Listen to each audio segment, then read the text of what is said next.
जब भी मोक्ष की बात होती है तो सबसे पहले हमारे मन में यही आता है कि सब कुछ छोड़ना पड़ेगा, घर, परिवार, जिम्मेदारी, संसार। पर अगर मैं आपसे कहूं कि श्री कृष्ण कहते हैं मोक्ष घर छोड़कर नहीं, घर में रहकर भी पाया जा सकता है, तो अगर मैं कहूं कि जो पति अपने परिवार के लिए दिन रात मेहनत करता है, जो माँ अपने बच्चों के लिए खुद को भूल जाती है, जो इंसान जिम्मेदारियों में घिरा हुआ है, वही व्यक्ति मोक्ष के सबसे करीब होता है। तो क्या आप विश्वास करेंगे, आज की यह कथा कोई उपदेश नहीं है। यह उस गृहस्थ की कहानी है जिसने न संन्यास लिया न जंगल गया, फिर भी जीवन में रहते हुए मुक्त हो गया। और अंत में श्री कृष्ण स्वयं बताएंगे गृहस्थ रहते हुए मोक्ष कैसे संभव है। इसलिए इस कथा को अंत तक सुनिए, क्योंकि शायद यह कहानी आपकी ही जिंदगी के बारे में है। जय श्री राधे कृष्ण। प्रिय मित्र, वीडियो को शुरू करने से पहले आइए प्रार्थना करें। हे कृष्ण, जो भी भक्त आज ये अमृत वाणी को सुन रहा है, उनके जीवन में आपका कृपा सदा बनी रहे और उनके सभी कष्ट दूर हो। मित्र, ये अद्भुत वाणी को सुनने से पहले अपने विचार और भक्ति को व्यक्त करते हुए नीचे कमेंट में जय श्री राधे कृष्ण जरूर लिखें। आपकी ये भक्ति हमारी इस यात्रा को और भी पावन बनाएगी। यदि आप हमारी चैनल दिव्य शब्द पर नए हैं तो अभी सब्सक्राइब करें और घंटी के बटन को दबाएं, ताकि आप हमारे हर नई भक्ति यात्रा का हिस्सा बन सके। तो चलिए बिना देरी किए ये दिव्य यात्रा की ओर बढ़ते हैं। यदि आप ये सोचते हैं कि मोक्ष केवल सन्यासियों, जंगलों, गुफाओं या हिमालय की चोटियों पर ही मिलता है, यदि आपके मन में ये प्रश्न उठता है कि परिवार, जिम्मेदारियां, नौकरी, बच्चों और संसार के बीच फंसा हुआ मनुष्य क्या कभी मुक्त हो सकता है, तो आज की ये कथा आपके जीवन की दिशा बदल सकती है। आज स्वयं श्री कृष्ण बोल रहे हैं और बता रहे हैं कि गृहस्थ रहते हुए भी मोक्ष कैसे पाया जा सकता है। शांत होकर सुनिए, क्योंकि ये केवल कथा नहीं, जीवन का रहस्य है। श्री कृष्ण कहते हैं, हे अर्जुन, मनुष्य की सबसे बड़ी भूल यह है कि वह मोक्ष को स्थान से जोड़ देता है। वह सोचता है कि मोक्ष कहीं बाहर है, किसी विशेष वेश में है, किसी विशेष अवस्था में है, जबकि सत्य यह है कि मोक्ष कोई स्थान नहीं, मोक्ष कोई वस्त्र नहीं, मोक्ष कोई पलायन नहीं। मोक्ष तो चेतना की अवस्था है, और जो चेतना को समझ ले उसके लिए गृहस्थ भी तपोवन बन जाता है। अर्जुन, तुम युद्ध भूमि में खड़े होकर मुझसे प्रश्न कर रहे हो, और यही युद्ध भूमि तुम्हारे लिए ज्ञान भूमि बन गई है। यदि मोक्ष केवल त्याग से मिलता तो मैं तुम्हें अभी शस्त्र त्यागने को कहता, पर मैं ऐसा नहीं कर रहा, क्योंकि मैं जानता हूँ कि कर्तव्य छोड़कर भाग जाना वैराग्य नहीं, भय है, और भय से कभी मोक्ष नहीं मिलता। गृहस्थ का जीवन इसलिए कठिन नहीं है कि उसमें बंधन है। गृहस्थ का जीवन कठिन इसलिए हो जाता है क्योंकि मनुष्य उन बंधनों को ही अपना सत्य मान लेता है। पत्नी, पति, पुत्र, धन, समाज, ये सब बंधन नहीं है, ये तो साधन है। बंधन तो आसक्ति है, और जहाँ आसक्ति समाप्त हो जाती है वहीं से मुक्ति आरंभ हो जाती है। हे अर्जुन, ध्यान रखना, तुम परिवार में रहते हुए भी मुक्त हो सकते हो, यदि तुम यह जान लो कि तुम किसी के स्वामी नहीं हो, केवल माध्यम हो। जिस दिन गृहस्थ यह समझ लेता है कि यह पत्नी मेरी नहीं, यह संतान मेरी नहीं, यह धन मेरा नहीं, यह सब मुझे सौंपा गया उत्तरदायित्व है, उसी दिन से उसका अहंकार गलने लगता है, और अहंकार का गलना ही मोक्ष की पहली सीढ़ी है। मैं तुम्हें एक रहस्य बताता हूँ। संन्यास से पहले गृहस्थ आता है, और गृहस्थ को जिए बिना किया गया संन्यास अधूरा होता है। जिसने संसार को जाना ही नहीं, वह संसार से ऊपर कैसे उठेगा? जिसने मोह को पहचाना ही नहीं, वह मोह से मुक्त कैसे होगा? गृहस्थ का जीवन अग्नि की तरह है, जो कच्चा है वह जल जाता है, जो सच्चा है वह तपकर कुंदन बन जाता है। इसीलिए मैं कहता हूँ, गृहस्थ से भागो मत, गृहस्थ में जागो। हे अर्जुन, मोक्ष का सबसे बड़ा शत्रु है मैं, और गृहस्थ जीवन इस मैं को तोड़ने का सबसे बड़ा अवसर देता है। जब तुम अपने सुख से पहले परिवार के सुख को रखते हो, तब मैं थोड़ा टूटता है। जब तुम थके होने के बावजूद अपने कर्तव्य निभाते हो, तब मैं और टूटता है। जब तुम बिना अपेक्षा के सेवा करते हो, तब मैं लगभग समाप्त होने लगता है। लोग पूछते हैं, श्री कृष्ण इतना सब करते करते भक्ति कैसे करें? मैं मुस्कुराकर कहता हूँ, जो अपने कर्म को पूजा बना ले, उसे अलग से भक्ति करने की आवश्यकता नहीं रहती। जब गृहस्थ सुबह उठकर यह भाव रखता है कि आज का हर कर्म मुझे ईश्वर को अर्पित करना है, तब उसका घर मंदिर बन जाता है। जब वह कमाते समय यह नहीं सोचता कि मैं कितना जमा कर लूं, बल्कि यह सोचता है कि मुझे जो मिला है उसमें से कितना धर्म में लगेगा, तब उसका धन उसे बांधता नहीं बल्कि मुक्त करता है। अर्जुन, गृहस्थ जीवन में सबसे बड़ा भ्रम यह है कि लोग समझते हैं कि सुख ही जीवन का लक्ष्य है, जबकि सत्य यह है कि सुख तो केवल विश्राम है, लक्ष्य नहीं। लक्ष्य है शुद्ध, और शुद्धि बिना संघर्ष के नहीं आती। जो गृहस्थ अपने दुखों को भी मेरी प्रसाद समझकर स्वीकार कर लेता है, वह दुख में भी मुक्त रहता है। क्योंकि दुख तब बंधन बनता है जब हम उससे लड़ते हैं, और दुख तब गुरु बनता है जब हम उससे सीखते हैं। मैं तुम्हें यह भी बताना चाहता हूँ कि गृहस्थ का सबसे बड़ा तप है संबंधों को निभाते हुए भी भीतर से निर्लिप्त रहना। बाहर से प्रेम, भीतर से स्वतंत्रता, बाहर से जिम्मेदारी, भीतर से समर्पण।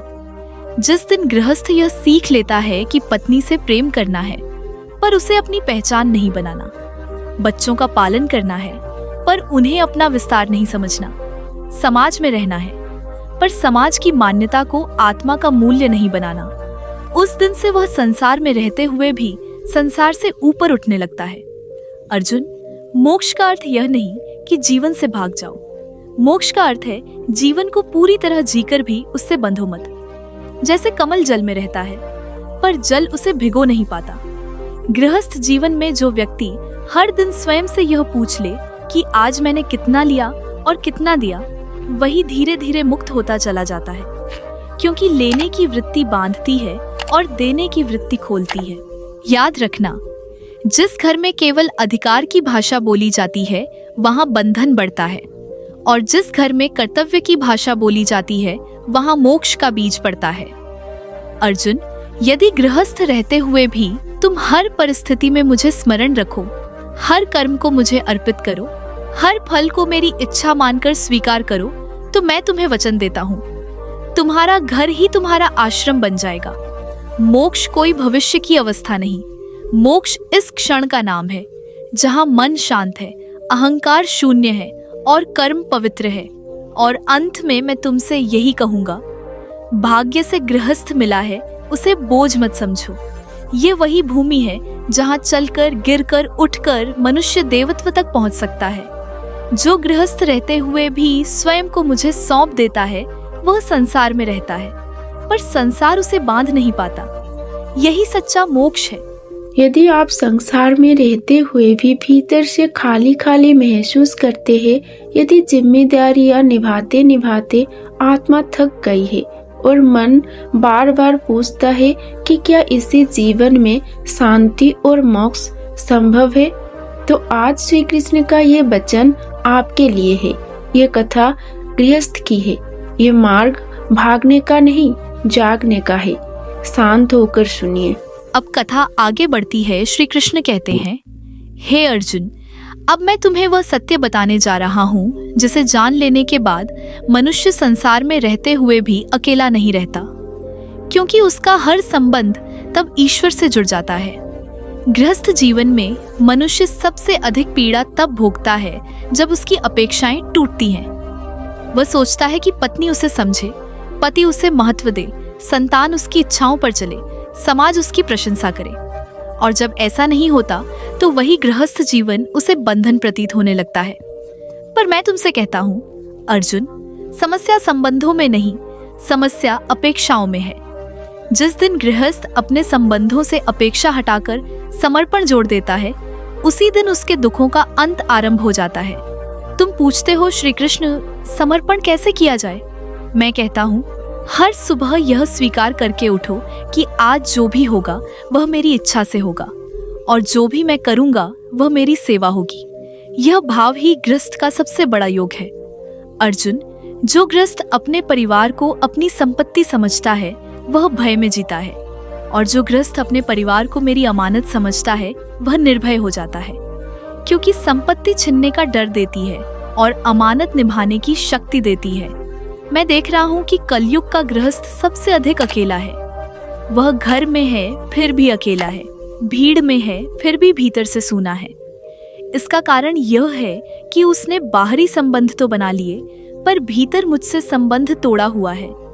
हे अर्जुन, गृहस्थ जीवन में मोक्ष का मार्ग सबसे पहले मन की शुद्ध से होकर गुजरता है, और मन की शुद्धि तब होती है जब कर्म फल की इच्छा से मुक्त हो जाते हैं।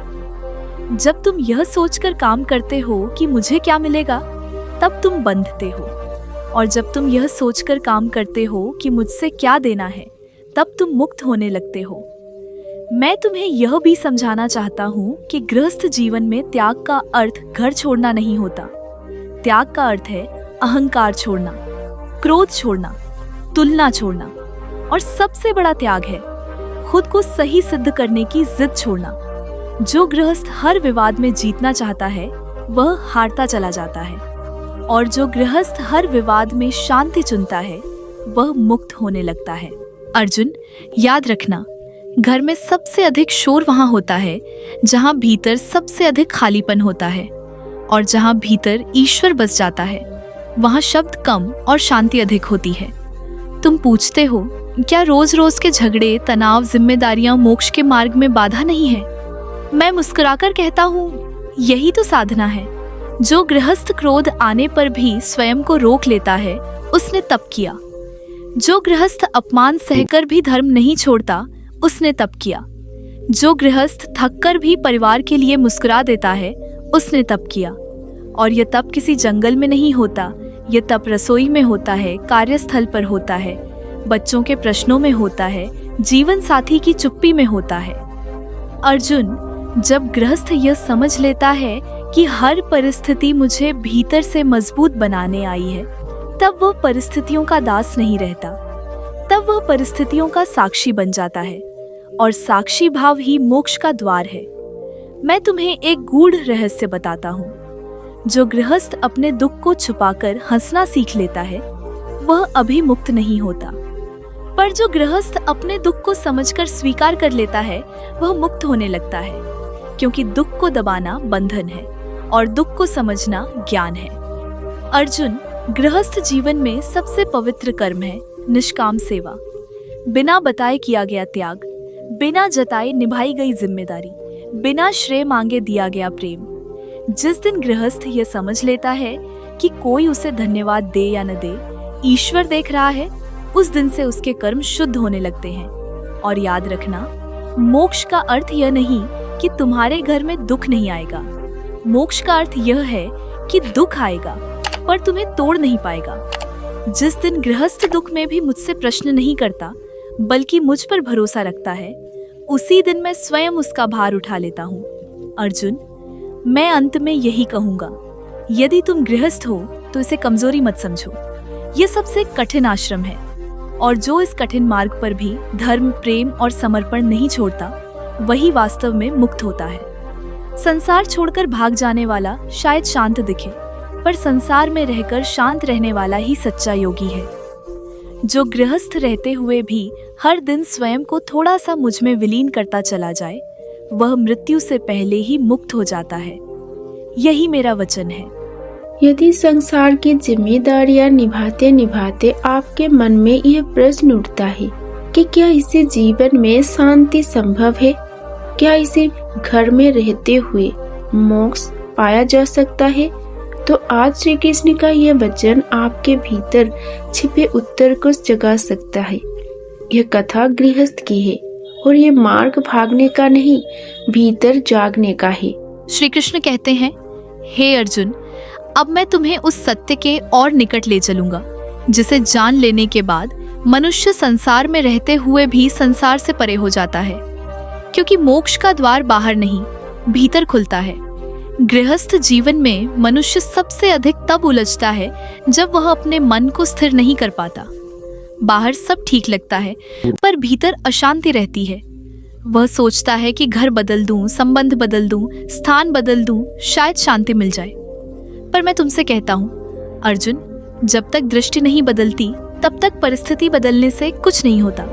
जो गृहस्थ अपने जीवन को समस्या मानकर जीता है उसके लिए हर दिन बोझ बन जाता है, और जो गृहस्थ अपने जीवन को साधना मान लेता है उसके लिए हर दिन अवसर बन जाता है।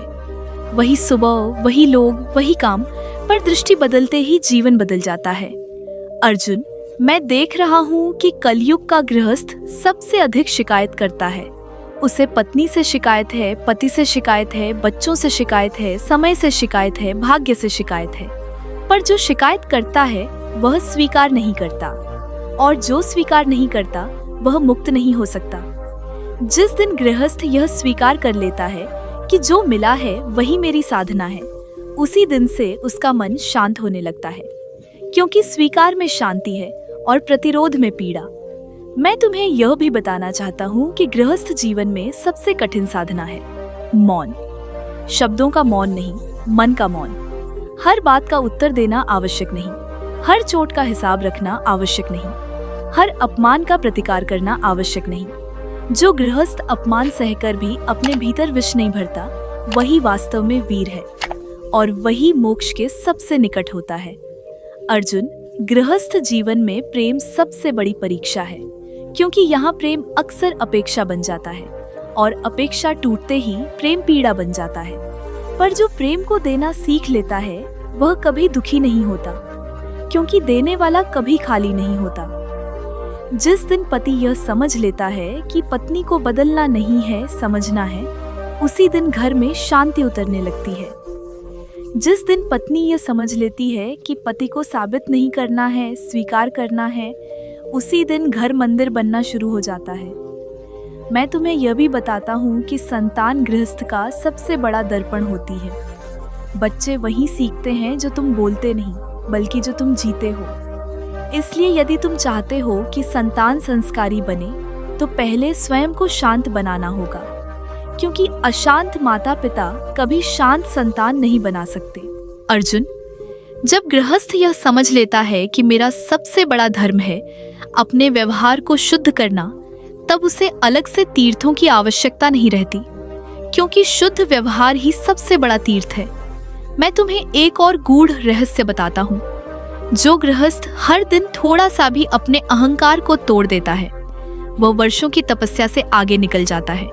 जब वह मैं सही हूँ की जगह शायद मैं भी गलत हो सकता हूँ कह देता है, उसी क्षण उसका मन हल्का हो जाता है। अर्जुन, याद रखना, मोक्ष का अर्थ यह नहीं कि तुम्हें दुख महसूस नहीं होगा। मोक्ष का अर्थ यह है कि दुख तुम्हारे भीतर घर नहीं बना पाएगा। जो गृहस्थ दुख आने पर यह नहीं पूछता कि मेरे साथ ही क्यों, बल्कि यह पूछता है कि मुझे इससे क्या सीखना है, वही वास्तव में जाग चुका है। मैं तुम्हें यह भी समझाना चाहता हूँ कि गृहस्थ जीवन में सबसे बड़ा योग है स्मरण।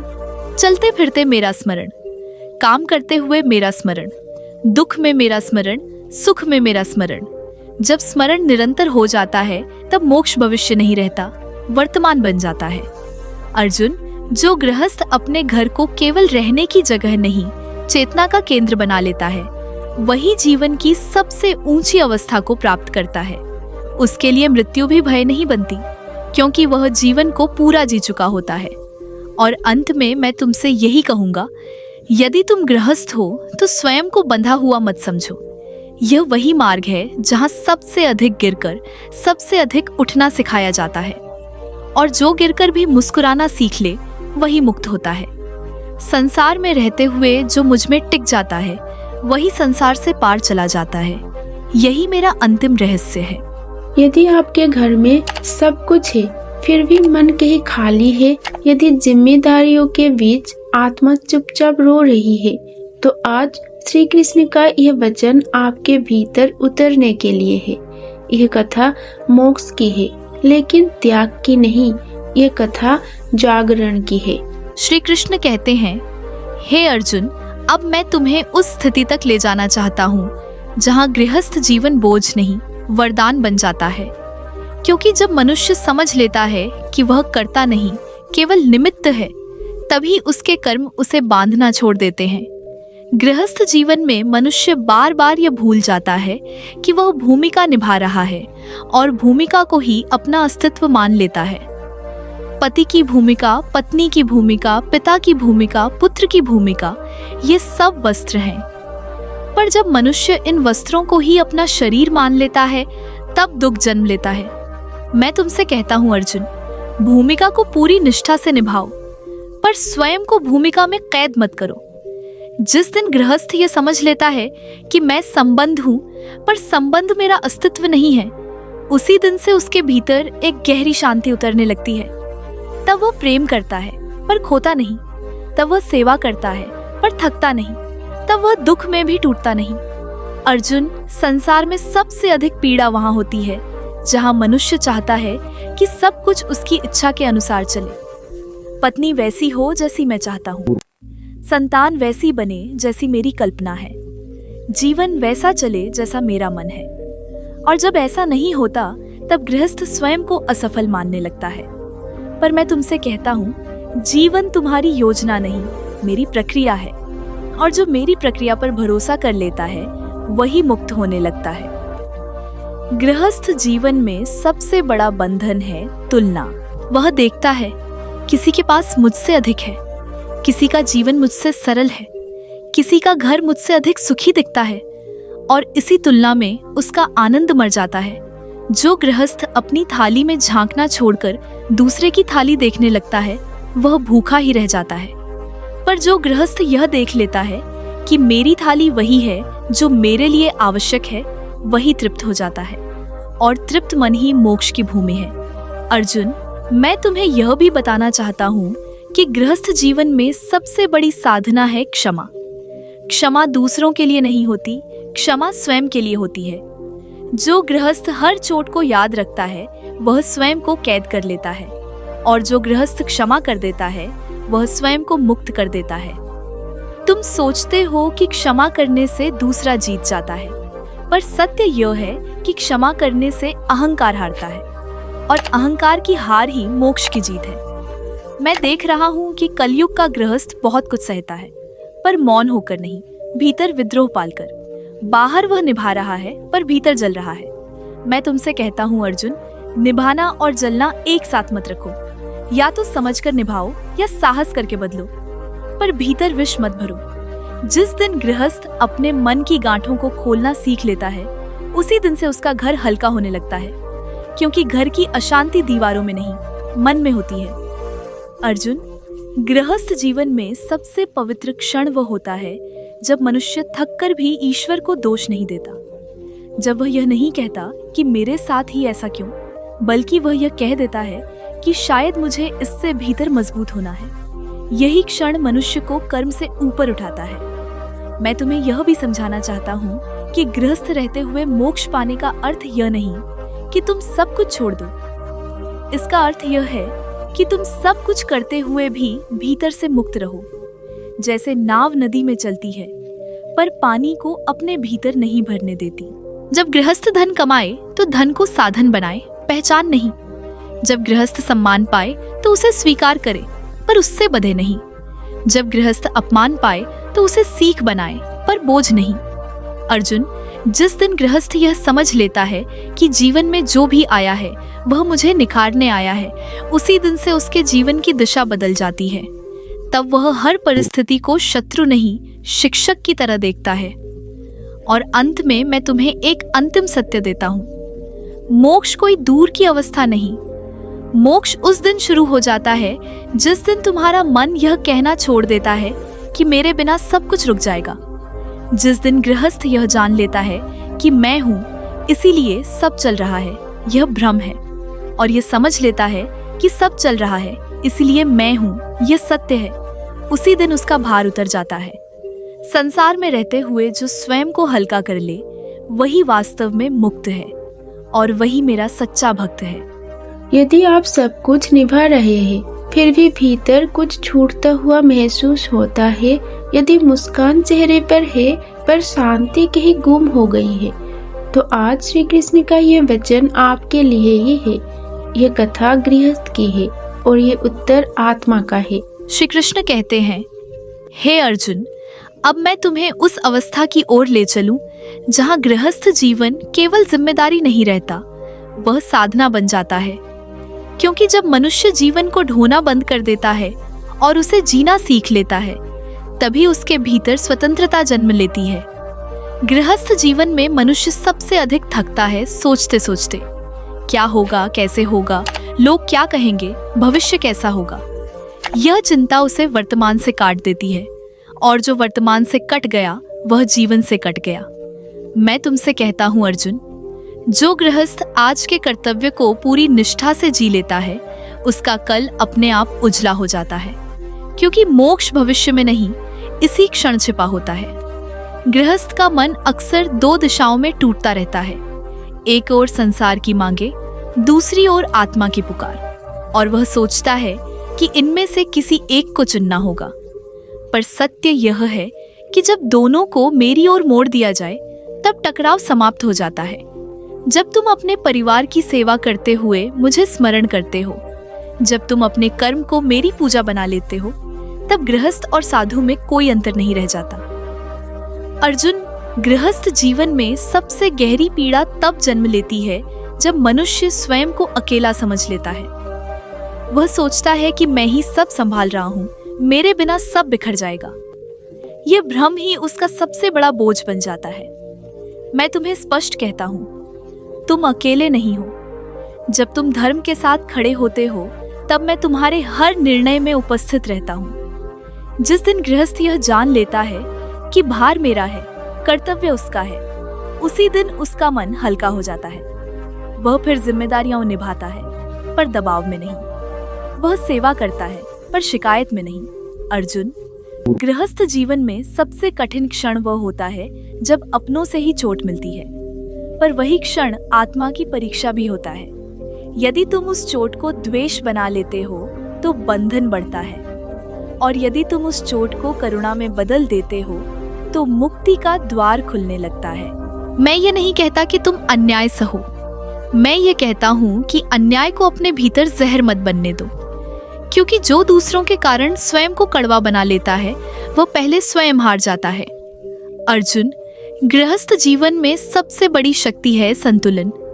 न बहुत अधिक जुड़ाव, न बहुत अधिक दूरी, न सब कुछ सह लेना, न सब कुछ तोड़ देना। जो गृहस्थ संतुलन सीख लेता है, वही जीवन की लहरों में डूबता नहीं। वह जानता है कि कब रुकना है, कब आगे बढ़ना है, और कब सब मुझे सौंप देना है। मैं तुम्हें एक और गूढ़ सत्य बताता हूँ। जिस दिन गृहस्थ अपने मन से यह अपेक्षा हटा देता है कि मुझे समझा जाए, उसी दिन से उसका दुख आधा हो जाता है।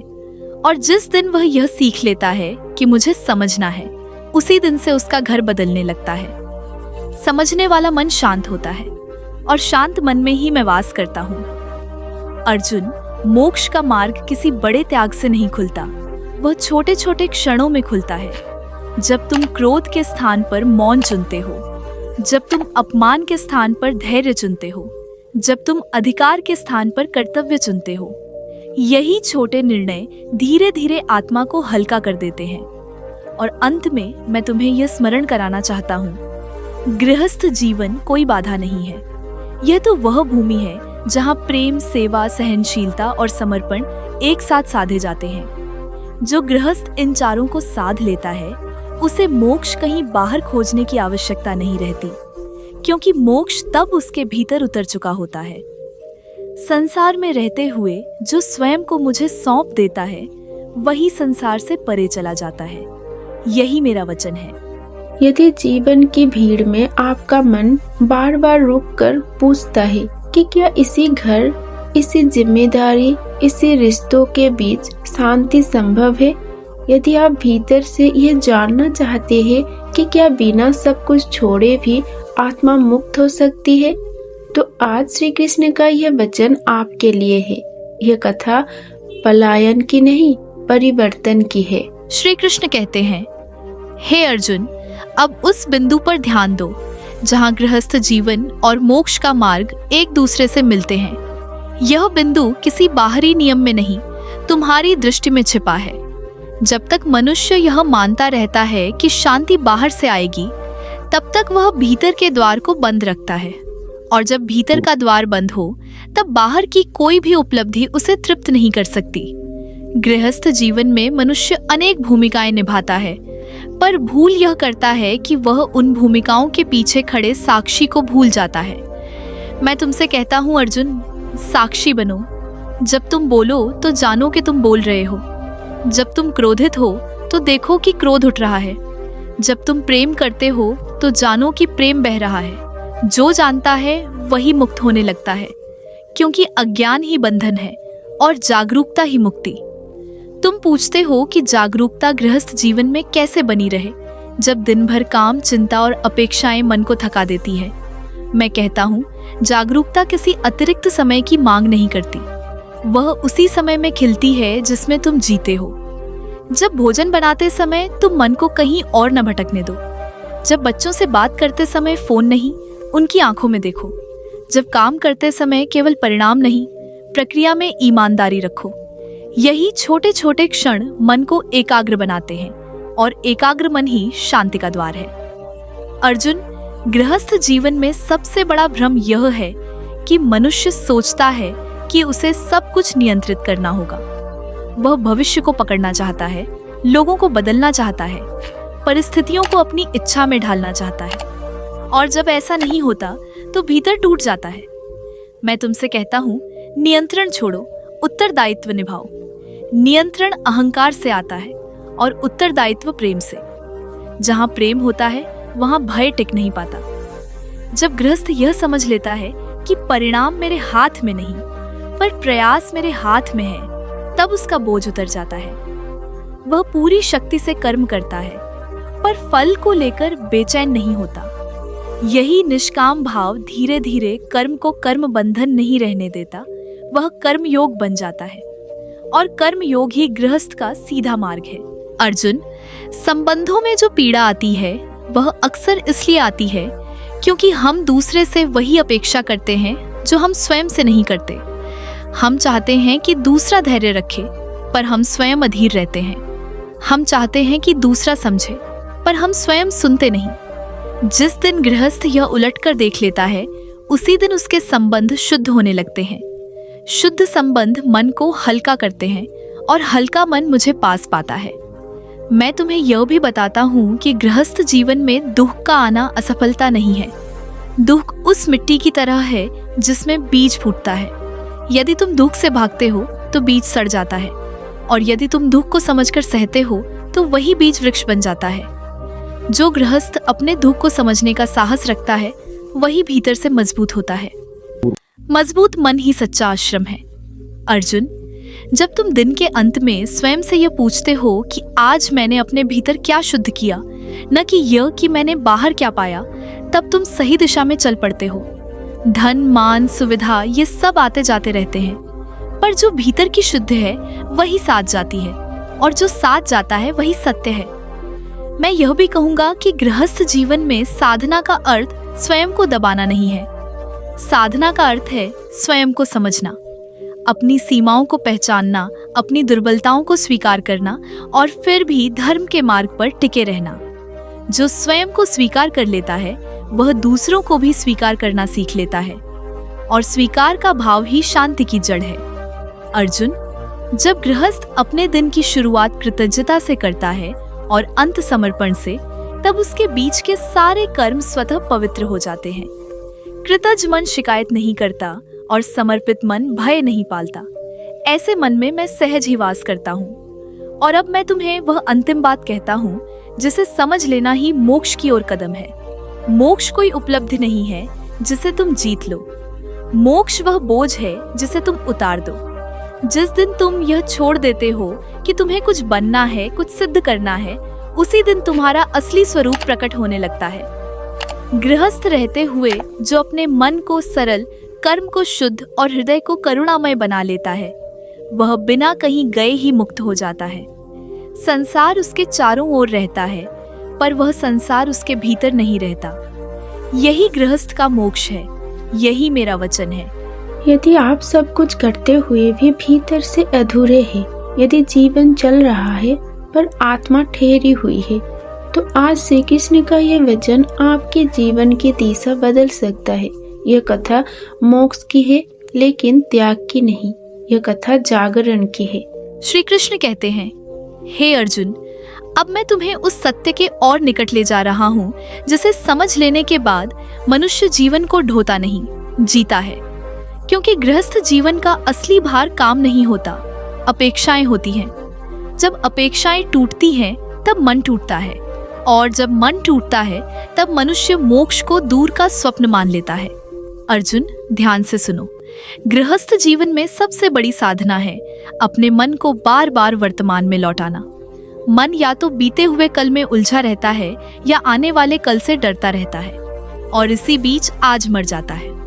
जो आज को जीना सीख लेता है वह मृत्यु से पहले ही अमर हो जाता है। तुम सोचते हो कि सन्यासी इसलिए मुक्त है क्योंकि उसके पास कुछ नहीं। मैं तुमसे कहता हूँ, वह इसलिए मुक्त है क्योंकि उसने पकड़ छोड़ दी है, और वही पकड़ गृहस्थ भी छोड़ सकता है बिना घर छोड़े। जब तुम यह जान लेते हो कि यह शरीर, यह पद, यह धन, यह संबंध सब परिवर्तनशील है, तब तुम उनसे प्रेम तो करते हो पर उन्हें पकड़कर नहीं बैठते। यही प्रेम और आसक्ति का अंतर है। प्रेम मुक्त करता है, आसक्ति बांधती है।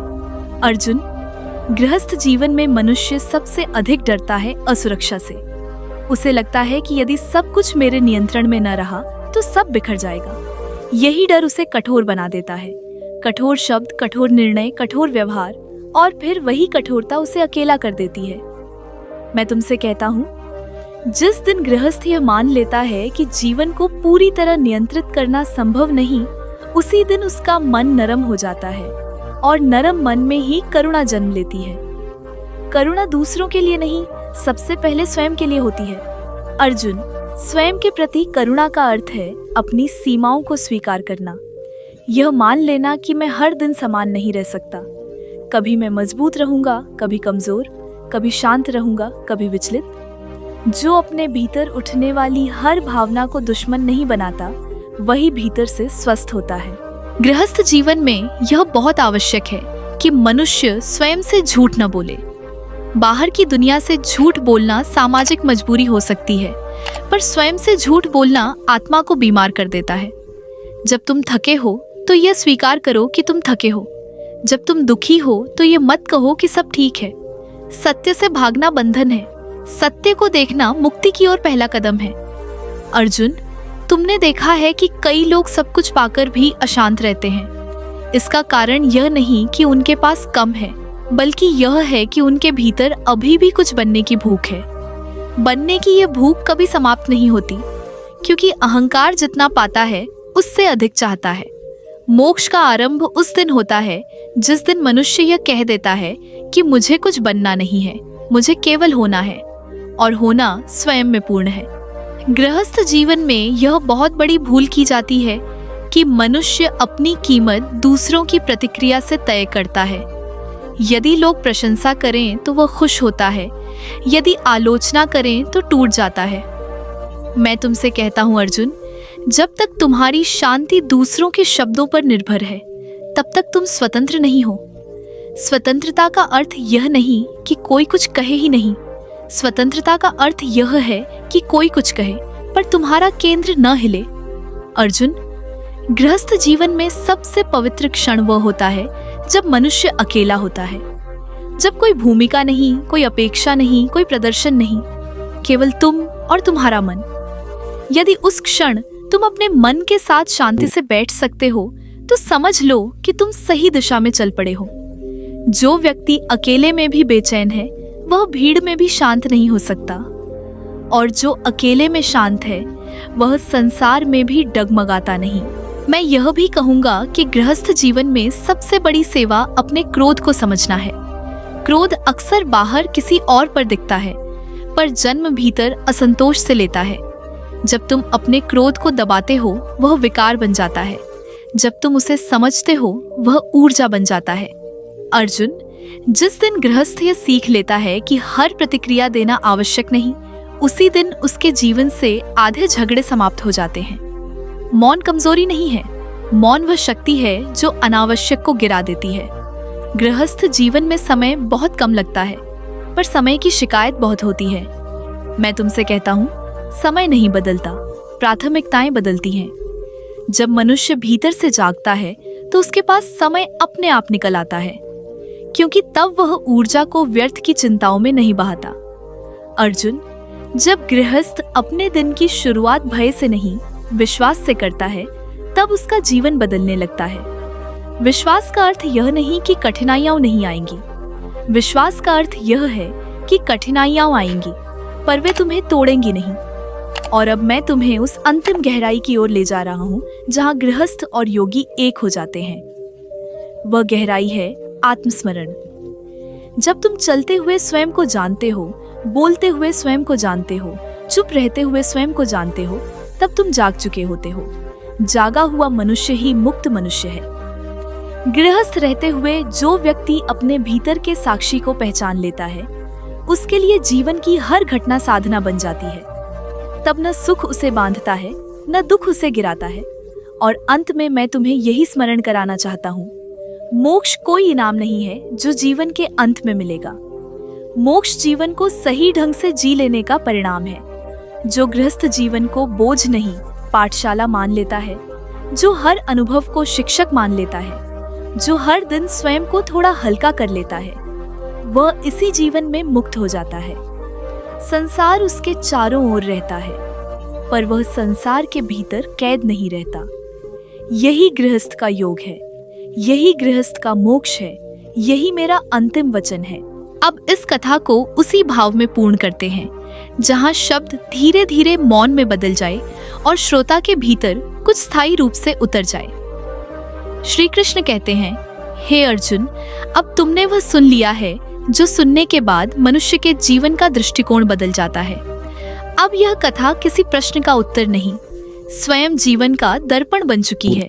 इसलिए अंत में मैं तुम्हें कोई नया मार्ग नहीं बताऊंगा, बल्कि जो कुछ कहा गया है उसे एक सूत्र में बांध दूंगा, ताकि यह तुम्हारे भीतर स्थिर हो जाए। गृहस्थ और मोक्ष को अलग अलग समझना ही मनुष्य की सबसे बड़ी भ्रांति है। गृहस्थ जीवन कोई बाधा नहीं है, बल्कि वही सबसे बड़ी परीक्षा है। जो व्यक्ति अकेले जंगल में बैठकर शांत हो जाता है, वह भीड़ में आकर डगमगा सकता है। पर जो व्यक्ति परिवार, जिम्मेदारी, संघर्ष और अपेक्षाओं के बीच भी अपने मन को स्थिर रख लेता है, वही वास्तव में मुक्त है। इसलिए मोक्ष का माप यह नहीं कि तुम कहाँ रहते हो, बल्कि यह है कि तुम्हारा मन कहाँ टिकता है।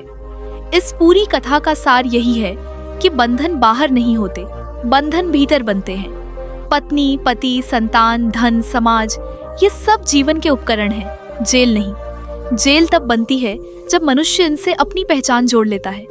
जिस दिन गृहस्थ यह समझ लेता है कि मैं इन सब का स्वामी नहीं, केवल संरक्षक हूँ, उसी दिन उसके कंधों से बोझ उतरने लगता है। और जहाँ बोझ उतरता है, वहीं से मुक्ति की शुरुआत होती है। मोक्ष का अर्थ यह नहीं कि दुख समाप्त हो जाए। मोक्ष का अर्थ यह है कि दुख तुम्हें परिभाषित न कर पाए। सुख आए तो अहंकार न बढ़े, दुख आए तो आत्मा न टूटे। जो गृहस्थ जीवन की हर परिस्थिति को स्वीकार कर लेता है, वही परिस्थितियों से ऊपर उठ जाता है। स्वीकार कमजोरी नहीं है, स्वीकार ही सबसे बड़ा साहस है। इस कथा का यह भी गूढ़ सार है कि कर्म से भागना बंधन है और कर्म को समर्पण से करना मुक्ति है। जो गृहस्थ कर्म को फल के लिए करता है, वह थकता जाता है, और जो गृहस्थ कर्म को पूजा बना लेता है, वह भीतर से खिलता जाता है। वही काम, वही जिम्मेदारी, वही संघर्ष, पर भाव बदलते ही जीवन बदल जाता है। यही कर्म योग है, यही गृहस्थ का सबसे सरल और सबसे गहरा मार्ग है। यह भी स्मरण रखो कि अपेक्षा दुख का मूल है। जहाँ अपेक्षा है, वहाँ पीड़ा निश्चित है। जो गृहस्थ दूसरों से बदलने की आशा छोड़ देता है और स्वयं को समझने लगता है, वही शांति की ओर बढ़ता है। समझने वाला मन शांत होता है और शांत मन में ही ईश्वर निवास करता है।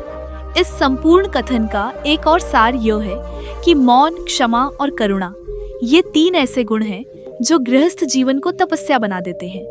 मौन तुम्हें अनावश्यक संघर्ष से बचाता है, क्षमा तुम्हें अतीत के बोझ से मुक्त करती है और करुणा तुम्हें कठोर होने से बचाती है। जो गृहस्थ इन तीनों को साध लेता है उसके लिए संसार भी आश्रम बन जाता है।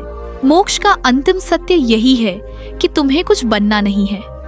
बनने की दौड़ ही सबसे बड़ा बंधन है। जिस दिन गृहस्थ यह स्वीकार कर लेता है कि मैं जैसा हूँ उसी क्षण पूर्ण हूँ, उसी दिन से भीतर की अशांति शांत होने लगती है। जब कुछ साबित करने की जिद समाप्त हो जाती है तब आत्मा खुलकर सांस लेती है। इस पूरी कथा का सबसे गहरा निष्कर्ष यही है कि मोक्ष भविष्य की कोई उपलब्धि नहीं है। मोक्ष इसी क्षण में है, जब मन वर्तमान में टिक जाता है, जब अहंकार ढीला पड़ जाता है, जब कर्म शुद्ध हो जाता है और जब हृदय हल्का हो जाता है, तभी मोक्ष घटित होता है। गृहस्थ रहते हुए जो व्यक्ति अपने मन को सरल बना लेता है, अपने कर्म को ईमानदार बना लेता है और अपने हृदय को करुणामय बना लेता है, वह बिना कहीं गए, बिना कुछ छोड़े, बिना कुछ ओढ़े मुक्त हो जाता है। संसार उसके चारों ओर चलता रहता है, पर वह संसार के भीतर कैद नहीं रहता। और अंत में, हे अर्जुन, मैं यही कहूँगा, भागकर जो शांति ढूंढता है वह अस्थायी होती है, पर जागकर जो शांति मिलती है वही मोक्ष है। गृहस्थ जीवन में जाग जाना ही सच्चा संन्यास है और इसी जागरण का नाम मोक्ष है। यदि आप ये मानते हैं कि मोक्ष केवल सन्यासियों के लिए है, यदि आप सोचते हैं कि परिवार, जिम्मेदारी और संसार के बीच रहकर आत्मा कभी मुक्त नहीं हो सकती, तो आज की ये कहानी आपके विश्वास को बदल सकती है। यह कथा एक साधारण गृहस्थ की है और उस असाधारण सत्य की जिसे स्वयं श्री कृष्ण ने उसके जीवन में उतारा। बहुत समय पहले नहीं, कलयुग के ही एक साधारण से नगर में एक व्यक्ति रहता था। उसका नाम था माधव। न कोई राजा, न कोई विद्वान, न कोई तपस्वी। वह एक सामान्य गृहस्थ था। पत्नी थी, 2 बच्चे थे, बूढ़े माता पिता थे और एक छोटा सा व्यापार था जिससे घर चलता था। बाहर से देखने पर उसका जीवन ठीक वैसा ही था जैसा लाखों लोगों का होता है, पर भीतर उसके मन में एक प्रश्न धीरे धीरे विष बनता जा रहा था। माधव को लगता था कि वह सब कुछ कर रहा है, फिर भी कुछ अधूरा है। सुबह उठते ही जिम्मेदारियां उसका इंतजार करती, रात को थक कर सो जाता, पर नींद में भी मन शांत नहीं होता। उसे लगता था कि जीवन केवल निभाने का नाम बन गया है, जीने का नहीं। कई बार वह सोचता कि शायद संन्यास ले लेना ही समाधान है, शायद घर परिवार छोड़ देने से ही शांति मिलेगी। एक दिन वह मंदिर गया। मंदिर में कथा चल रही थी। कथावाचक बोल रहे थे कि मोक्ष केवल त्याग से मिलता है। माधव का मन और भारी हो गया। वह सोचने लगा कि यदि यही सत्य है तो मेरा जीवन तो व्यर्थ है, मैं तो कभी मुक्त हो ही नहीं सकता। उसी रात उसने स्वप्न देखा। स्वप्न में उसने देखा कि वह एक सुनसान मार्ग पर खड़ा है। सामने एक दिव्य प्रकाश प्रकट होता है और उस प्रकाश से श्री कृष्ण स्वयं प्रकट होते हैं। उनके चेहरे पर वही करुण मुस्कान थी, वही शांत दृष्टि। माधव कांपते स्वर में बोला, प्रभु, मैं गृहस्थ हूँ, क्या मेरे लिए मोक्ष असंभव है? श्री कृष्ण मुस्कुराए और बोले, माधव, मोक्ष असंभव नहीं है, पर तुम्हारी समझ अधूरी है। अगले दिन माधव की नींद खुली तो उसका मन विचलित था। वह स्वप्न साधारण नहीं था, उसमें कोई संदेश छिपा था। उसी दिन से उसके जीवन में धीरे धीरे परिवर्तन शुरू हुआ, पर बाहर नहीं, भीतर। पहले वह हर बात पर चिड़चिड़ा हो जाता था। पत्नी कुछ कह दे तो उसे लगता था कि उसका सम्मान नहीं किया जा रहा। बच्चे शोर करें तो वो क्रोधित हो जाता। माता पिता कुछ मांगे तो उसे बोझ महसूस होता। पर अब वह हर प्रतिक्रिया से पहले रुकने लगा। उसे श्री कृष्ण के शब्द याद आने लगे, देखो कि क्रोध किसमें उठ रहा है। एक दिन उसके व्यापार में भारी नुकसान हुआ। पहले ऐसा होता तो वह रात भर सो नहीं पाता, पर उस दिन वह चुपचाप बैठा रहा। मन दुखी था, पर उसने स्वयं से कहा, दुख आया है, मैं दुख नहीं हूँ। पहली बार उसने अपने दुख को देखा, उससे लड़ा नहीं। धीरे धीरे उसने यह समझना शुरू किया कि जीवन की समस्याएं उसे तोड़ने नहीं, उसे सिखाने आती हैं। जब उसने ये भाव पकड़ लिया, तब वही समस्याएं हल्की लगने लगी। एक दिन उसकी पत्नी ने कहा, माधव, तुम बदल गए हो, पहले तुम हमेशा परेशान रहते थे। माधव ने उत्तर दिया, नहीं, मैं बदला नहीं हूँ, मैं जागने लगा हूँ। अब वह काम करता था, पर भविष्य की चिंता में नहीं जलता था। वह परिवार की सेवा करता था, पर यह सोचकर नहीं कि बदले में क्या मिलेगा। वह माता पिता की देखभाल करता था, पर इसे बोझ नहीं, अवसर समझने लगा था। एक शाम वह अपने बच्चों को पढ़ा रहा था। अचानक उसे अनुभव हुआ कि वह पूरी तरह उस क्षण में है। न कल की चिंता, न कल की योजना, केवल वह क्षण। उस क्षण उसके भीतर एक गहरी शांति उतरी। उसे लगा जैसे वर्षों की खोज समाप्त हो गई हो। उसी रात उसे फिर स्वप्न आया। श्री कृष्ण बोले, माधव, यही मोक्ष का द्वार है। जब तुम वर्तमान में टिक जाते हो तब तुम मुक्त होते हो। माधव ने पूछा, प्रभु, क्या यही मोक्ष है? श्री कृष्ण बोले, मोक्ष कोई अनुभव नहीं, मोक्ष वह अवस्था है जहां अनुभव तुम्हें बांधता नहीं। अब माधव के जीवन में दुख आते थे, पर वे ठहरते नहीं थे। सुख आते थे, पर अहंकार नहीं बढ़ता था। लोग वहीं थे, परिस्थितियां वहीं थीं, पर माधव वहीं नहीं रहा था। एक दिन किसी ने उससे पूछा, तुम इतने शांत कैसे रहते हो? माधव ने उत्तर दिया, मैंने जीवन को स्वीकार करना सीख लिया है। समय बीतता गया, माधव बूढ़ा हो गया, शरीर कमजोर हो गया, पर मन और भी शांत हो गया। मृत्यु से कुछ दिन पहले वह अपने बिस्तर पर लेटा था। बच्चे पास बैठे थे, पत्नी की आंखों में आंसू थे। माधव मुस्कुराया और बोला, रो मत, मैं कहीं नहीं जा रहा। जो शांत है वह जाता नहीं। उस क्षण उसके चेहरे पर वही शांति थी जो मोक्ष की पहचान है। उसने न घर छोड़ा था, न परिवार, फिर भी वह मुक्त था। यही कहानी का सत्य है, यही गृहस्थ का मोक्ष है। यदि ये कहानी सुनते सुनते आपके मन में यह प्रश्न उठे कि क्या साधारण जीवन भी साधना बन सकता है, यदि आप ये जानना चाहते हैं कि परिवार, जिम्मेदारी और संघर्ष के बीच भी आत्मा कैसे मुक्त होती है, तो इस कथा को अंत तक सुनिए, क्योंकि ये कहानी केवल माधव की नहीं है, यह हर उस गृहस्थ की कहानी है जो भीतर से जागना चाहता है। माधव की मृत्यु के बाद नगर में लोग कहते थे कि वह कोई साधु नहीं था, कोई संत नहीं था। फिर भी उसके चेहरे पर ऐसी शांति थी जैसी बहुत कम लोगों में देखी जाती है। कुछ लोग इसे संयोग कहते थे, कुछ भाग्य, पर जो उसे भीतर से जानते थे वे जानते थे कि यह शांति अचानक नहीं आई थी। यह वर्षों के भीतर के परिवर्तन का फल थी। माधव की पत्नी राधा पहले बहुत डरती थी। उसे लगता था कि यदि माधव इतना शांत हो गया है तो कहीं वह संसार से विरक्त तो नहीं हो जाएगा। पर समय के साथ उसने देखा कि माधव ने संसार छोड़ा नहीं, बल्कि संसार को एक नए भाव से जीना सीख लिया था। वह पहले से अधिक जिम्मेदार था, पहले से अधिक संवेदनशील था, पर भीतर से मुक्त था। माधव का सबसे बड़ा परिवर्तन यह था कि उसने शिकायत करना छोड़ दिया था। पहले वह अक्सर कहता था कि समय ठीक नहीं है, लोग ठीक नहीं हैं, परिस्थितियां उसके खिलाफ हैं। पर अब जब भी कुछ कठिन आता वह बस इतना कहता, देखते हैं ये मुझे क्या सिखाने आया है। यह वाक्य उसके जीवन की कुंजी बन गया था। एक बार उसके बड़े बेटे ने उससे पूछा, पिताजी, आप कभी गुस्सा क्यों नहीं होते? माधव मुस्कुराया और बोला, गुस्सा आता है, पर अब मैं उसे अपना मालिक नहीं बनने देता। यह उत्तर सुनकर उसका बेटा कुछ समझ नहीं पाया, पर उसके भीतर यह बात कहीं गहरे बैठ गई। समय के साथ माधव का घर बदलने लगा, बाहर से नहीं, भीतर से। घर में झगड़े कम नहीं हुए, पर झगड़ों का असर कम होने लगा। शब्द पहले भी कठोर होते थे, अब भी कभी कभी हो जाते थे, पर उनमें विष नहीं रह गया था, क्योंकि माधव ने यह समझ लिया था कि हर शब्द का उत्तर देना आवश्यक नहीं और हर चोट को मन में रखना भी आवश्यक नहीं। एक दिन उसके व्यापार में फिर से बड़ा संकट आया। साझेदार ने धोखा दिया, धन का नुकसान हुआ। पहले माधव ऐसे समय में टूट जाता था, पर अब वह शांत बैठा रहा। उसने पूरी स्थिति को देखा, समझा, आवश्यक निर्णय लिए, पर रात को चैन से सो गया। राधा ने आश्चर्य से पूछा, तुम्हें चिंता नहीं हो रही? माधव ने कहा, चिंता करने से स्थिति बदलेगी नहीं और न करने से मैं टूटने से बच जाऊंगा। यह पहली बार था जब राधा ने समझा कि शांति का अर्थ समस्या का न होना नहीं, बल्कि समस्या के बीच भी स्थिर रहना है। धीरे धीरे माधव के आसपास के लोग भी उससे सलाह लेने आने लगे।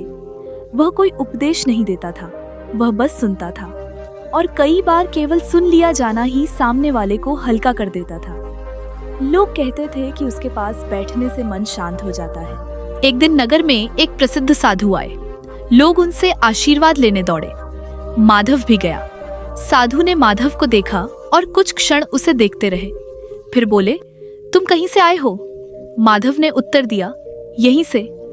साधु मुस्कुराए और बोले, तुम कहीं नहीं जाते? माधव ने समझ लिया कि साधु ने उसके भीतर की अवस्था को पहचान लिया है।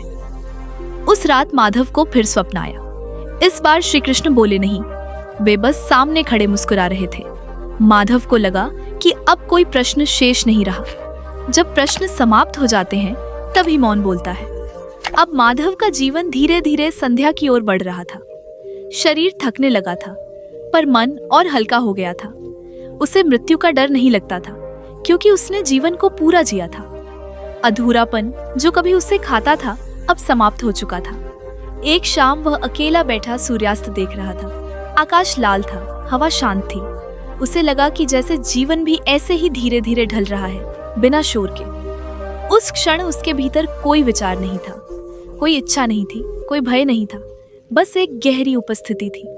उसी क्षण उसे भीतर से अनुभूति हुई कि यही मोक्ष है।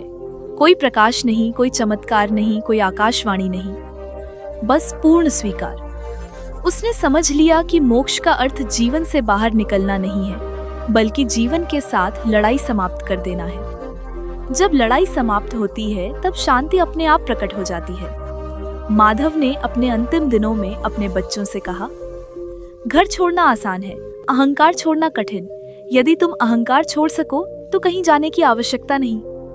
उसके बच्चे उस समय इस बात की गहराई नहीं समझ पाए, पर समय के साथ वह वाक्य उनके जीवन में बार बार गूंजता रहा। माधव की मृत्यु शांत थी, कोई संघर्ष नहीं, कोई भय नहीं, जैसे कोई व्यक्ति गहरी नींद में चला गया हो। उसके चेहरे पर वही हल्की मुस्कान थी जो जीवन के अंतिम वर्षों में स्थायी हो गई थी।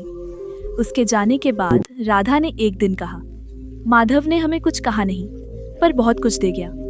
वह सही कह रही थी। माधव ने कोई सिद्धांत नहीं दिया, कोई नियम नहीं दिया, कोई उपदेश नहीं दिया। उसने बस एक उदाहरण छोड़ा। इस पूरी कहानी का यही सार है कि मोक्ष कोई दूर की मंजिल नहीं है। मोक्ष वही जीवन है जिसे जाग कर जिया जाए।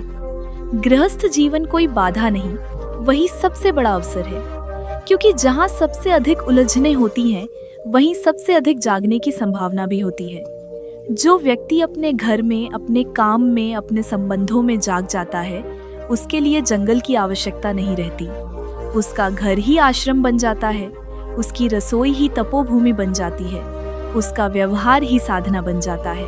और अंत में यही कहा जा सकता है कि गृहस्थ रहते हुए मोक्ष पाया जा सकता है, यदि मन सरल हो, कर्म शुद्ध हो और हृदय करुणामय हो। यही इस कथा का सत्य है, यही श्री कृष्ण का मौन संदेश है।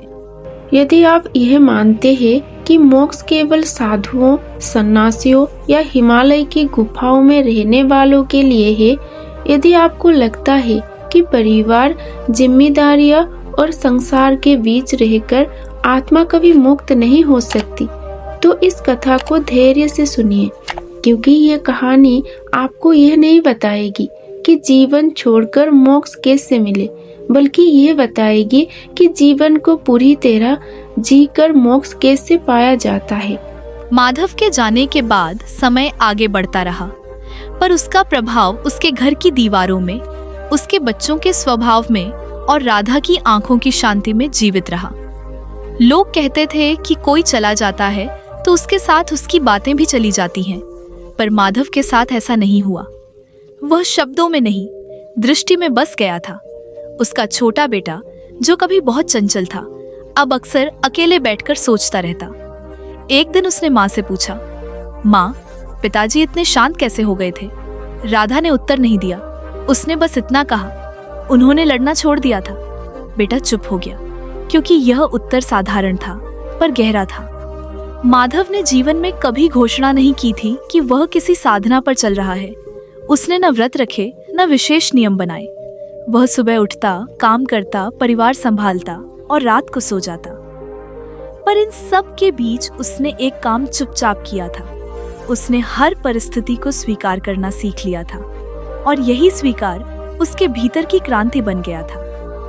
जब मनुष्य स्वीकार करता है तब वह परिस्थिति से बड़ा हो जाता है, और जब वह परिस्थितियों से बड़ा हो जाता है तब वही स्थिति मोक्ष कहलाती है।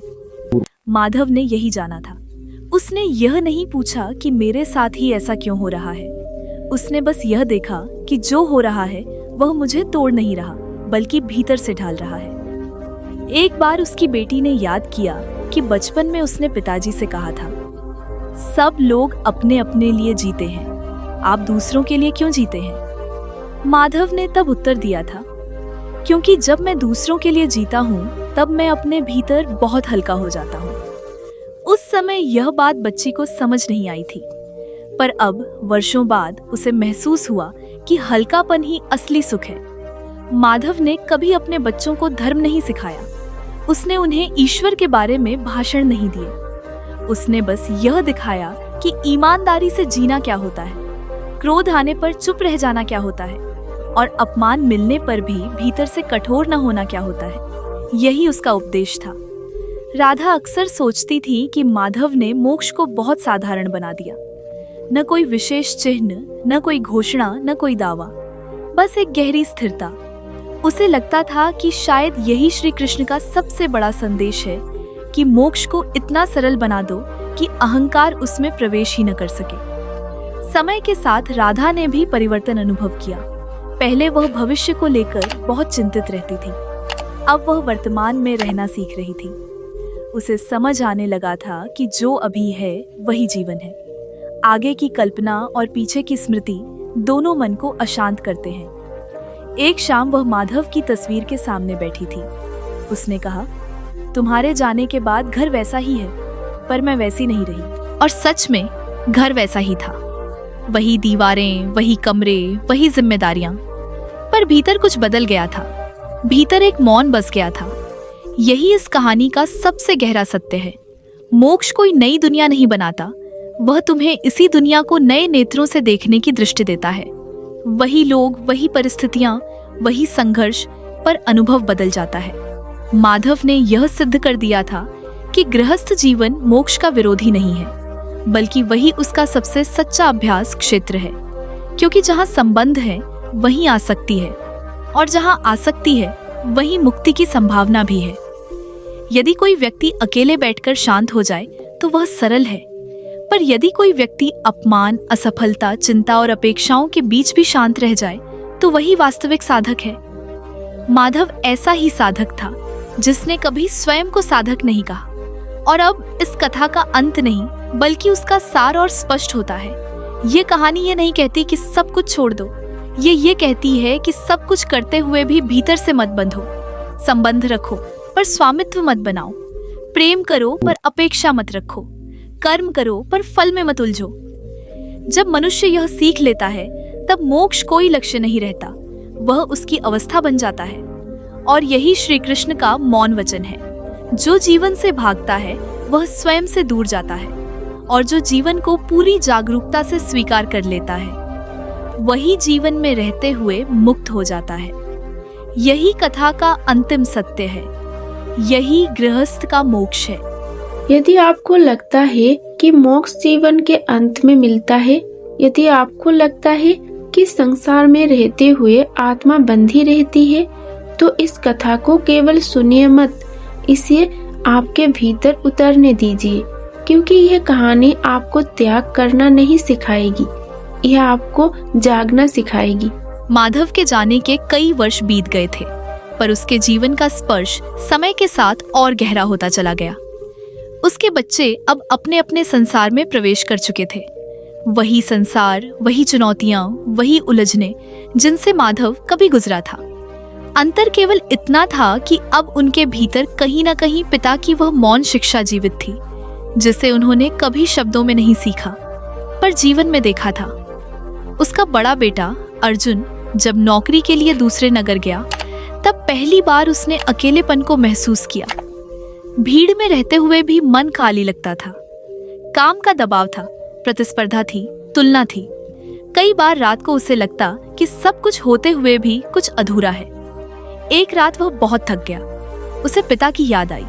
उसने आंखें बंद की और अनायास ही माधव की वही शांत मुस्कान उसके सामने आ गई। उसी क्षण उसे लगा जैसे भीतर से कोई आवाज कह रही हो, तू भी लड़ रहा है। अर्जुन समझ गया कि वह जीवन से नहीं, अपेक्षाओं से लड़ रहा है। वह अपने काम से नहीं, परिणाम से बंधा हुआ है। अगले दिन से उसने छोटा सा प्रयोग किया। उसने काम तो उतनी ही मेहनत से किया, पर भीतर यह छोड़ दिया कि लोग क्या कहेंगे, क्या मिलेगा, आगे क्या होगा। आश्चर्य यह हुआ कि काम का बोझ कम नहीं हुआ, पर मन हल्का हो गया। उसे पहली बार समझ आया कि पिता क्या कहना चाहते थे जब वे कहते थे कि कर्म करो, पर अपने आप को मत खो। अर्जुन ने किसी साधु से यह नहीं सीखा था। यह सीख उसे जीवन के बीचों बीच मिली थी, और यही गृहस्थ जीवन की सबसे बड़ी कृपा होती है कि वह ज्ञान को परीक्षा में डालता है, केवल विचार में नहीं। उधर माधव की बेटी मीरा विवाह के बाद नए घर में आई थी। वहां रिश्तों की अपनी जटिलताएं थीं, अपेक्षाएं थीं, परंपराएं थीं और साथ ही अनकहे दबाव भी थे।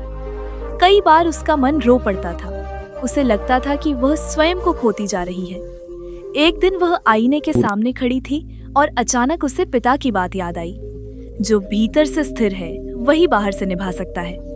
उस दिन मीरा ने निर्णय किया कि वह सबको खुश करने की कोशिश नहीं करेगी, पर भीतर से सच्ची रहेगी। उसने धीरे धीरे अपने व्यवहार में सरलता और स्पष्टता लाई। वह झुकी नहीं, पर कठोर भी नहीं हुई। समय लगा, पर घर का वातावरण बदलने लगा। उसे समझ आया कि मोक्ष का अर्थ सब कुछ ठीक हो जाना नहीं, बल्कि स्वयं का भीतर से ठीक हो जाना है। राधा ये सब देख रही थी। उसके लिए माधव अब केवल स्मृति नहीं रहा था, वह एक प्रवाह बन चुका था जो अगली पीढ़ी में बह रहा था। कई बार वह सोचती थी कि माधव ने जीवन में कुछ असाधारण नहीं किया था। उसने न ग्रंथ लिखे, न प्रवचन दिए, फिर भी उसका जीवन एक ग्रंथ बन गया था। एक दिन राधा स्वयं बीमार पड़ी। शरीर कमजोर था। मृत्यु का विचार पहली बार स्पष्ट होकर सामने आया। उसे भय नहीं लगा, केवल एक गहरी शांति महसूस हुई। उसे लगा जैसे जीवन ने जो देना था दे दिया है। उस रात उसने स्वप्न में माधव को देखा।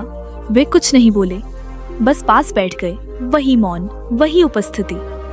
राधा ने भीतर ही भीतर समझ लिया कि मोक्ष किसी विशेष क्षण में घटने वाली घटना नहीं है। यह तो पूरे जीवन की दिशा का परिणाम होता है। जो व्यक्ति जीवन भर भीतर से सच के साथ जीता है, उसके लिए मृत्यु भी डरावनी नहीं रहती। समय आगे बढ़ता गया। माधव का नाम धीरे धीरे लोगों की बातचीत से गायब होने लगा, पर उसका प्रभाव समाप्त नहीं हुआ, क्योंकि प्रभाव नाम से नहीं, चेतना से चलता है। कई लोग ऐसे थे जिन्होंने माधव को कभी देखा भी नहीं था, पर उसके बच्चों के व्यवहार में, उनकी शांति में, उनकी सादगी में कुछ अलग सा अनुभव करते थे। और यही इस कथा का विस्तार है।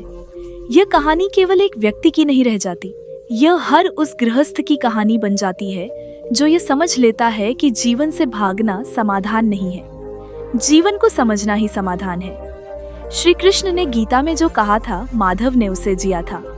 उन्होंने कहा था कि जो कर्म में अकर्म और अकर्म में कर्म को देख लेता है, वही बुद्धिमान है। माधव ने कर्म किया, पर बंधा नहीं। उसने संबंध निभाए, पर खोया नहीं। उसने संसार को पकड़ा नहीं, बस उसे होने दिया। यही कारण है कि उसका जीवन शोर से नहीं, शांति से भरा था। और यही शांति मोक्ष की पहचान है। मोक्ष कोई प्रकाश नहीं, कोई आकाश से उतरती शक्ति नहीं। मोक्ष वह अवस्था है जहां मन अब लड़ना छोड़ देता है। इस कथा का यह निरंतर प्रवाह यही बताता है कि गृहस्थ जीवन कोई बाधा नहीं, बल्कि वही सबसे बड़ी साधना है। क्योंकि जहां सबसे अधिक उलझने हैं, वहीं सबसे अधिक जागरण की संभावना भी है। जो व्यक्ति परिवार में रहकर, समाज में रहकर अपने कर्तव्यों को निभाते हुए भी भीतर से मुक्त हो जाता है, वही वास्तव में श्री कृष्ण के मार्ग पर चलता है। और कथा यहीं समाप्त नहीं होती, क्योंकि ऐसी कहानियां कभी समाप्त नहीं होती। ये हर उस व्यक्ति के जीवन में फिर से जन्म लेती हैं जो यह प्रश्न पूछता है कि क्या मैं भीतर से शांत हो सकता हूँ? उत्तर यही है, हाँ, यहीं रहकर, इसी जीवन में। इन्हीं संबंधों के बीच यही गृहस्थ का मोक्ष है। यही इस कथा का सतत सत्य है। अब इस कथा को वहां समाप्त किया जाए जहां शब्द कम पड़ने लगे और भाव भीतर गूंजने लगे, क्योंकि यह कहानी किसी एक व्यक्ति की नहीं रही। यह हर उस गृहस्थ की कहानी बन चुकी है जो जीवन से भागना नहीं चाहता, बल्कि जीवन को समझना चाहता है। इस पूरी कथा का सबसे गहरा और अंतिम सार यही है कि मोक्ष कोई स्थान नहीं है जहां पहुंचा जाए, बल्कि एक अवस्था है जिसमें जिया जाता है। मोक्ष किसी दिन, किसी घटना, किसी चमत्कार के साथ नहीं आता। वह धीरे धीरे मनुष्य के भीतर आकार लेता है, ठीक वैसे ही जैसे नदी पत्थरों से टकराते टकराते अपना मार्ग बना लेती है। माधव का जीवन इसी नदी की तरह था, बाहर से साधारण, भीतर से अत्यंत गहरा। इस कथा ने यह स्पष्ट कर दिया कि गृहस्थ जीवन बंधन नहीं है। बंधन मन की अवस्था है। वही घर, वही परिवार, वही जिम्मेदारियां किसी के लिए कारागार बन जाती हैं और किसी के लिए साधना का क्षेत्र। अंतर केवल दृष्टि का है। माधव ने यह नहीं बदला कि उसके जीवन में क्या है, उसने यह बदला कि वह जीवन को कैसे देखता है, और यही परिवर्तन उसे मुक्त करता गया। इस कहानी का सार यह भी है कि मोक्ष त्याग में नहीं, जागरण में है। जिसने सब कुछ छोड़ दिया वह भी भीतर से बंधा रह सकता है, और जिसने सब कुछ निभाते हुए अहंकार छोड़ दिया वह मुक्त हो सकता है। माधव ने घर नहीं छोड़ा, संबंध नहीं छोड़े, कर्म नहीं छोड़े। उसने केवल शिकायत छोड़ दी, अपेक्षा छोड़ दी और स्वयं को सही ठहराने की जिद छोड़ दी, और यही छोड़ना सबसे बड़ा त्याग था। इस कथा ने यह भी सिखाया कि शांति परिस्थितियों के बदलने से नहीं आती, शांति दृष्टि के बदलने से आती है। माधव के जीवन में संकट आए, धोखे आए, हानि आई, अपमान आया, बीमारी आई, मृत्यु तक आई, पर हर स्थिति में वह टूटता नहीं गया, बल्कि और सरल होता गया।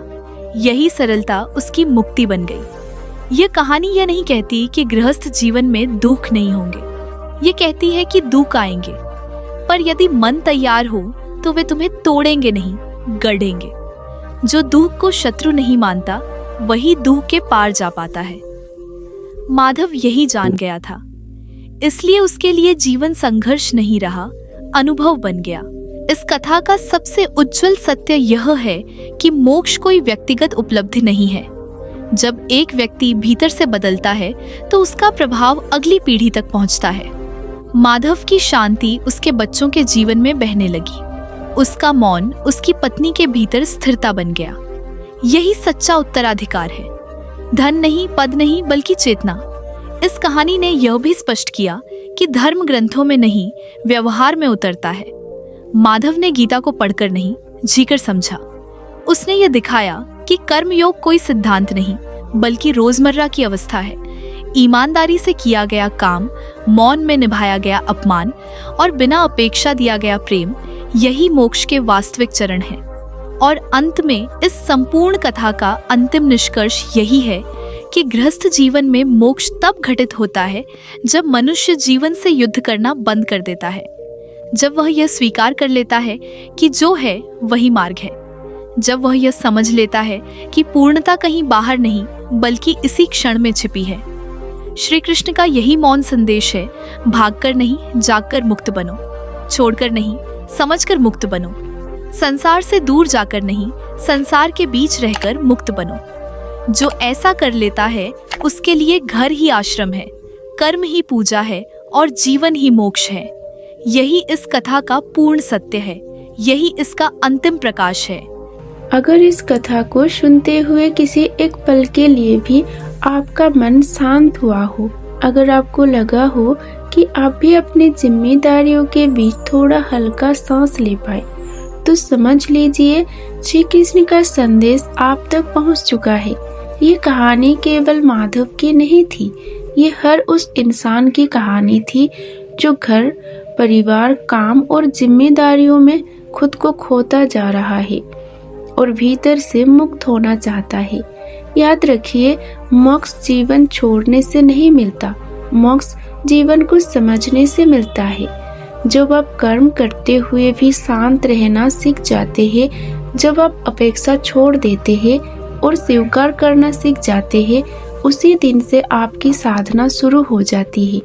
अगर ये वीडियो आपके दिल को छू पाया हो, अगर कहीं भीतर ये महसूस हुआ हो कि हाँ, मैं भी ऐसा जीवन जी सकता हूँ, तो इस वीडियो को लाइक जरूर कीजिए, क्योंकि आपका एक लाइक हमें ऐसी और कहानियाँ लाने की शक्ति देता है।